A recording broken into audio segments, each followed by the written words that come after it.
Euro CHF Analysis February 7, 2012, SNB Chief Jordan reaffirms 1.20 floor.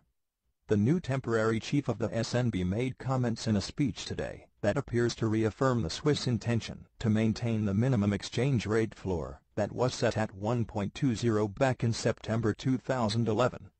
He goes on to state that the exchange rate floor is the most effective way of protecting the Swiss economy. In his acting interim position as head honcho at the Swiss National Bank, he clearly does not see a massive inflation risk in Switzerland or elsewhere in Europe due to the current monetary policy that provides the financial markets with plenty of liquidity. Here is an extract from his speech. Also note the reference to friction with the Americans over the shady and dodgy world of tax affairs between the two countries.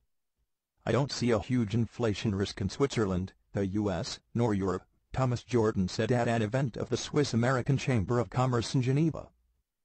He also said that the SNB's use of a floor on how low it will allow the euro to trade against the franc was the most effective instrument the bank had to protect the Swiss currency and the economy.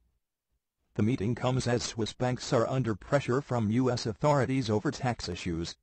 Jordan said that the relations between the two countries weren't the easiest at the moment.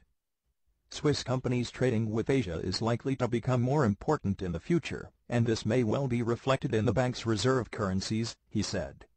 So, he rounds off his little speech with a clear and thinly veiled threat to the Feds that could be interpreted as, hey, if you don't stop messing around prying into all the hordes of cash from your citizens' dodgy dealings, we're going to ban you in favor of Asian money.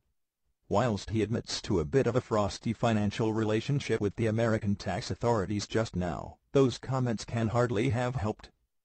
Anyhow, meanwhile the EUR CHF rose to the dizzying heights of a recent new 10-day high of 1.2095 during the London session, and is currently showing signs of being in a nice up channel, as you can see from the 4-hour chart below.